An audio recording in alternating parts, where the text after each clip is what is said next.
Que a graça e a paz do Senhor Jesus seja com todos aqueles que estão conectados conosco para esse tempo. Meu desejo é que o Senhor abençoe a sua vida através desse tempo e através da palavra. Eu queria comentar um pouquinho a respeito de alguns relatos que nós encontramos nas Escrituras que ocorreram após a ressurreição de Jesus.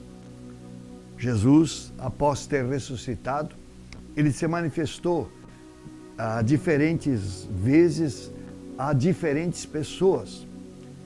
E o objetivo, claro, eu creio que ele foi amplo, mas um dos objetivos de Jesus era procurar mostrar às pessoas aquilo que eventualmente poderia ser um empecilho nas suas vidas, impedindo-as de reconhecerem quem ele era. E se nós trazemos isso para a nossa realidade hoje, ainda é mais complexo, porque muitas vezes nós passamos por situações difíceis e a impressão é que o Senhor está longe, que o Senhor não está preocupado conosco, que Ele não tem interesse nas nossas demandas, nas nossas necessidades. Mas a palavra de Deus, ela sempre visa deixar muito claro o quanto o Senhor está interessado nas nossas vidas e o quanto Ele é um Deus presente 24 horas junto conosco. Por isso eu queria trazer alguns exemplos que nós temos aqui nas Escrituras. O primeiro deles está em João, no capítulo 20, a partir do versículo 12. Ali nós temos o relato sobre a história de Maria Madalena. E ali nós temos um dos motivos que impedem as pessoas de reconhecer Jesus muitas vezes. São as lágrimas de desespero. Maria Madalena havia ido ao túmulo bem cedo no domingo pela manhã para fazer alguma coisa, embalsamar Jesus, jogar perfume. Mas quando ela chega, ela encontra o túmulo aberto e Jesus não estando ali. Então ela corre rapidamente para dar o recado a Pedro e João, que vão ao túmulo e também observam ali aquele túmulo aberto, vazio, e eles retornam para de onde eles haviam vindo. Mas Maria Madalena, diz o texto, ela permaneceu ali perto, o coração triste, porque ela havia tido uma experiência muito forte com Jesus, havia sido liberta de demônios, o amor dela para com o Senhor era muito intenso, e ela permanece ali. De repente ela vê dois anjos, e os anjos lhe perguntam: mas por que você está chorando? Ele diz: olha, onde botaram o Senhor? Eu queria encontrar o Senhor, mas não sei onde está. E então ela se vira, e quando ela se vira, ela vê uma outra pessoa, que de fato era Jesus. Mas porque ela estava chorando, desesperada, ela não reconheceu.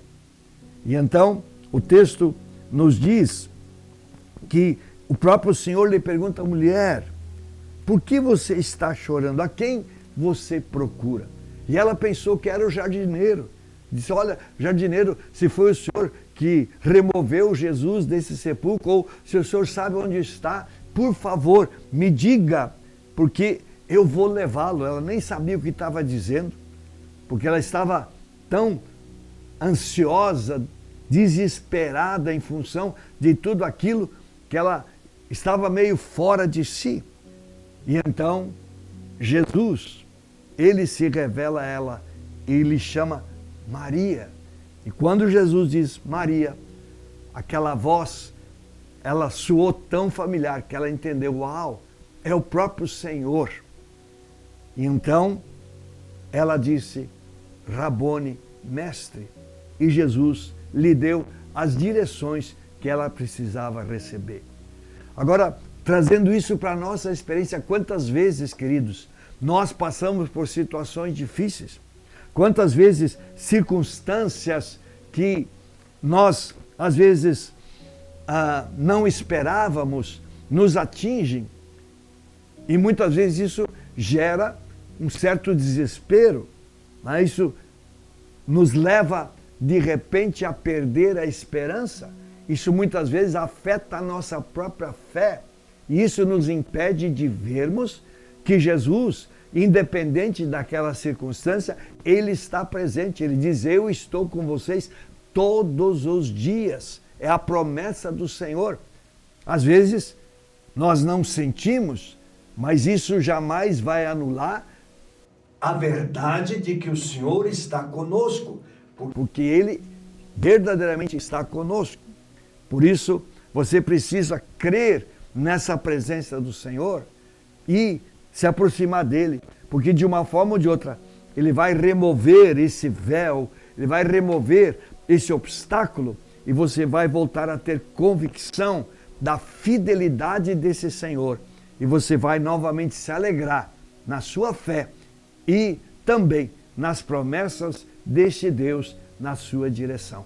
Então, cuidado, não permita que lágrimas de desespero venham a roubar a presença do Senhor da sua vida, venham colocar dúvidas no seu coração com respeito à fidelidade desse Deus para com você. Um segundo exemplo, uma segunda causa que às vezes nos impede de vermos Jesus junto a nós é a ignorância com respeito às Escrituras.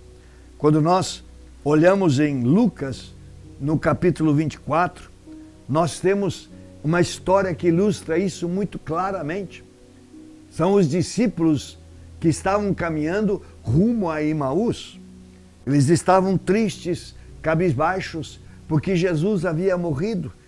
Eles haviam ouvido algumas notícias de ressurreição, mas eles não tinham crido. E eles conversavam indo em direção a Emaús, que ficava mais ou menos uns 11 quilômetros de Jerusalém. E enquanto eles caminham, o texto nos diz que de repente alguém se colocou junto deles e lhes perguntou o que estava acontecendo. E eles disseram: mas só você não sabe o que aconteceu aqui em Jerusalém? De como mataram a Jesus, como o crucificaram. E então Jesus, diz o texto, começando das Escrituras, começando desse fato, dessa colocação, ele começa a lhes explicar as Escrituras, começa a lhes mostrar o quanto esse Jesus precisava morrer, mas de que ele haveria de ressuscitar. Então, naquele trajeto daqueles quilômetros, Jesus ministra a palavra de Deus, o coração deles ardia, mas eles não reconheceram que era Jesus que estava ali lhes ministrando. E quando eles chegam no seu destino, Jesus faz menção de ir adiante, mas eles dizem: não, fique, permaneça conosco. E então, na hora da refeição, na hora de partir o pão, quando Jesus parte o pão, os olhos dos discípulos se abrem e eles reconhecem que aquele que os havia acompanhado e lhes ministrado as Escrituras era exatamente Jesus que havia ressuscitado.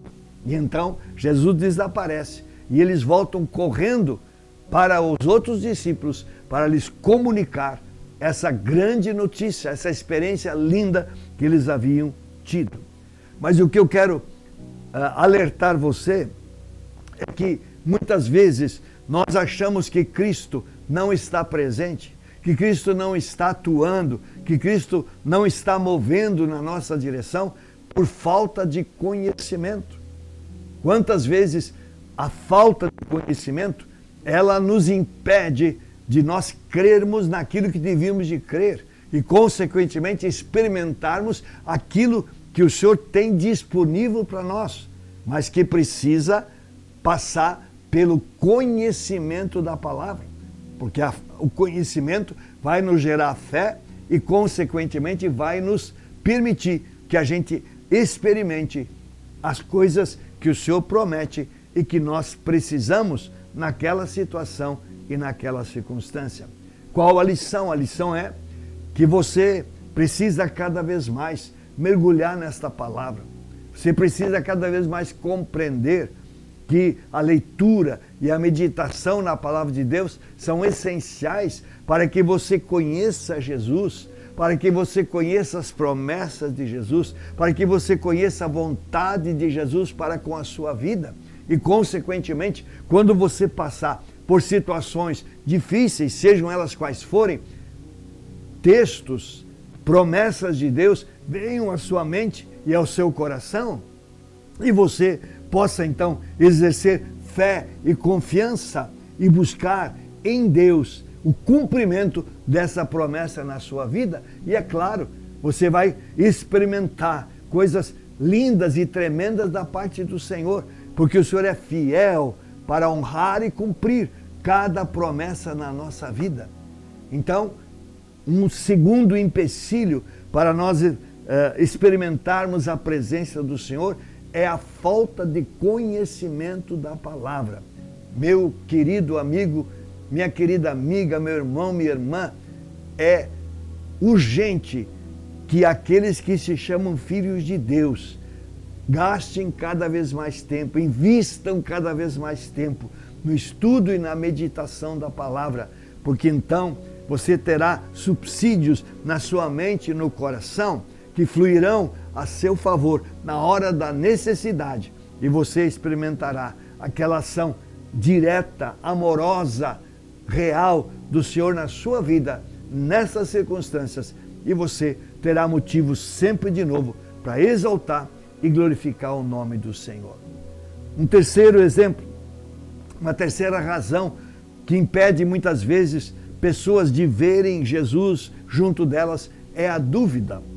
Nós encontramos aqui, novamente no Evangelho de João, no capítulo 20, a partir do verso 25, a história de Jesus se revelando aos discípulos.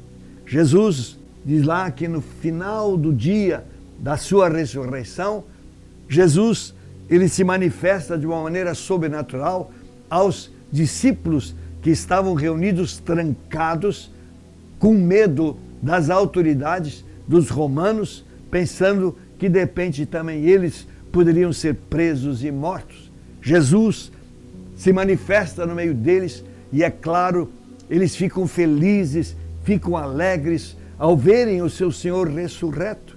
Mas estava faltando um, que era Tomé. Não temos referência do porquê que ele não estava ali, mas simplesmente ele não estava. E Jesus se manifestou àqueles discípulos e foi embora. E então Tomé chega e os discípulos lhe relatam: vimos o Senhor, ele ressuscitou. Mas Tomé joga um balde de água fria em cima de todos e diz: olha, eu só vou acreditar se eu ver.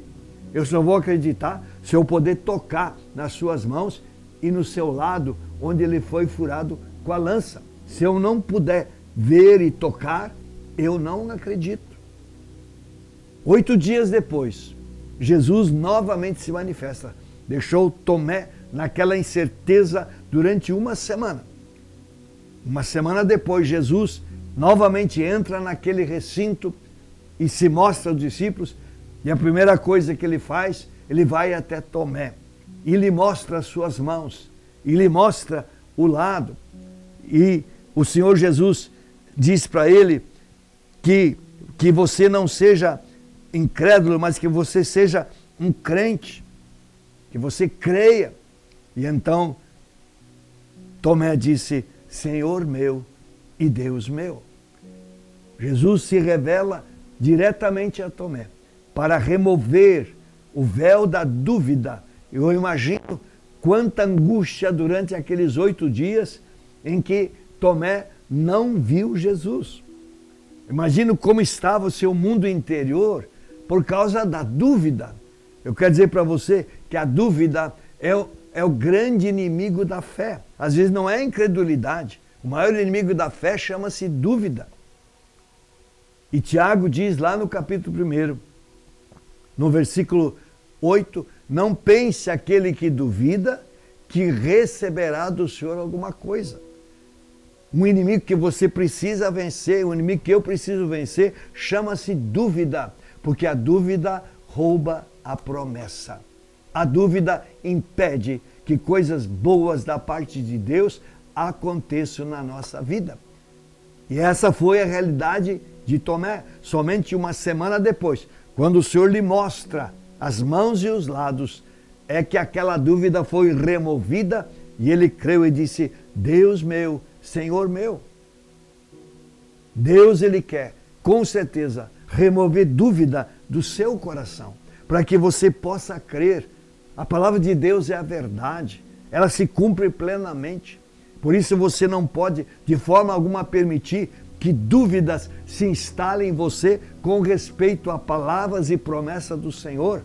Que você prontamente lance fora as dúvidas, declarando a sua confiança na palavra de Deus. Que quando você fizer isso, as promessas de Deus, elas com certeza fluirão a seu favor e você experimentará ações lindas de Deus na sua vida. Vença todas as dúvidas. E um quarto empecilho a nós vermos o Senhor é a distância. É a distância. Aqui em João, no capítulo 21, o texto nos conta que os discípulos decidiram pescar. 7 deles decidiram pescar. Pescaram a noite inteira, não pegaram nada. De manhã, quando eles estavam voltando de madrugada, ainda começando recém a clarear o dia, eles olham para a praia e veem uma pessoa naquela praia. Mas tiveram a impressão: será que é Jesus? É, não é? Então, aquela distância os impediu de reconhecerem se era realmente o Senhor ou não. E aquela figura, ela grita lá da praia: filhos, vocês pegaram alguma coisa? Vocês têm peixe aí? E eles disseram: não. Então, aquela figura, que de fato era Jesus, disse: joguem a rede à direita. Eles obedeceram e fizeram uma pescaria extraordinária. O texto diz que eles pescaram 153 grandes peixes. E então, João, o discípulo amado, disse: é Jesus. Pedro se jogou no mar para ir na direção de Jesus. Os discípulos remaram e se encontraram na praia e tiveram um relacionamento muito gostoso com o Senhor. Sabe, o que eu quero aplicar nesse ensinamento é que às vezes nós permanecemos muito longe do Senhor. Nós não buscamos uma comunhão maior, nós não buscamos uma intimidade maior, nós não buscamos um relacionamento maior. E se nós permanecermos à distância, muitas vezes nós não vamos reconhecer Jesus disponível, pronto para agir na nossa vida. E consequentemente, nós vamos perder bênçãos e a paz e outras virtudes que o Senhor tem preparado para nós e que Ele quer nos conceder a todo instante. Então a palavra é que você faça uma avaliação de quanto você realmente tem comunhão com o Senhor, qual é a distância que hoje você mantém do Senhor. Se você de fato tem se empenhado para estar cada vez mais próximo através da palavra, através da oração, através da adoração, através da comunhão, ou se você anda meio que na periferia e consequentemente não tem experimentado algo maior e tremendo da parte do Senhor. Então, queridos, vários textos aqui após a ressurreição de Jesus nos mostram o que nos pode impedir de vermos o Jesus ressurreto junto de nós. E a palavra, ela justamente foi registrada para nos servir de alerta e também para nos desafiar a nós vencermos de repente situações e circunstâncias que nos mantêm distantes desse Senhor. Que você entenda, Jesus é um Deus presente. Jesus, Ele é alguém que ama você.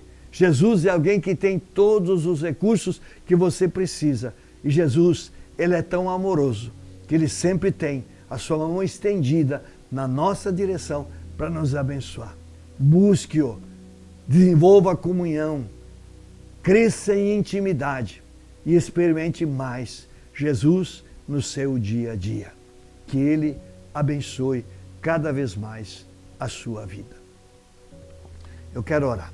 Senhor Deus Todo-Poderoso, quantas vezes, Pai, pessoas têm a impressão de que o Senhor está alheio, distante, desinteressado nas suas questões e nos seus problemas. Pai, as Escrituras nos mostram que o problema não está no Senhor, mas que está nas pessoas. Pai, eu quero orar por cada pessoa que está conectada conosco neste momento. Pai, para que faça uma avaliação sincera da sua vida. Que lugar o Senhor tem no seu coração?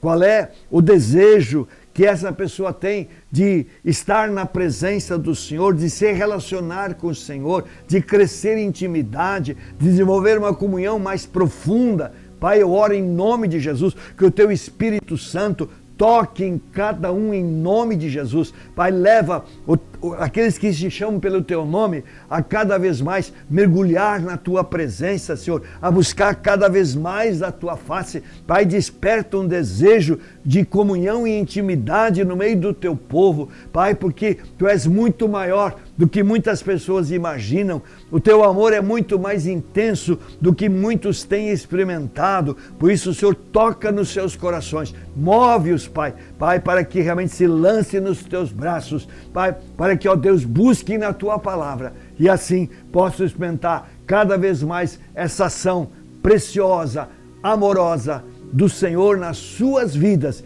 E isso, Deus, os fortaleça na fé. Isso amplie o seu amor para com o Senhor. Pai, isso os leve a uma vida cada vez mais dedicada e consagrada ao Senhor. Eu oro, meu Deus e meu Pai, em nome de Jesus. Amém.